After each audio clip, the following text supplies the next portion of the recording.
zan program man zo atuk le a program a chan vo nei tur song inti china rehearsal an nei zela tuna hena bial zai por then khaten an ngak ani buat saina engemo bial conference anga ma ni khwa zira va zai top angkha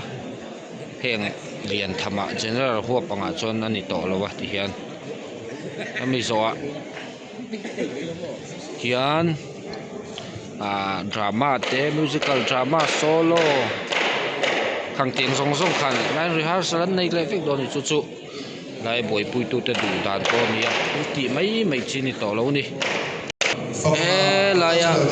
abok pani hi camera ania a virtual thei veka camera hi ayan pandal chu mi zong hi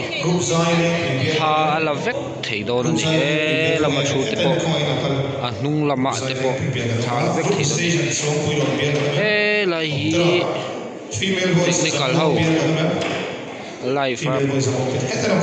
ai chuak tu te thuna ania mi chunga chang hian phone le tv changa kan en thei na turin vai chang hian live ka anon ke chuak thim bok ani sound man te turu khop mai hai tu lai ber manga he nga te he ta te he wi rem takani hilai tang hian live khan ke chuak a hei hol chi sang in chhop ru mai ni so lai te so hol chi sang khi la hi cameraman omna omboka ei pui khop mai hilai tang hian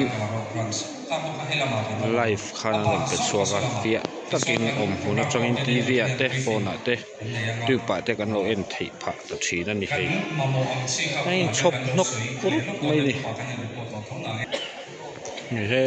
la hian chop na zau deng khop mai kun kum general HGP general conference nei to zong a pandal thutna an la siam tamper pandal la siam lenber ani ome una hian zai pol hi an zai wala tu na chanvo nei tu ten harsal nei beka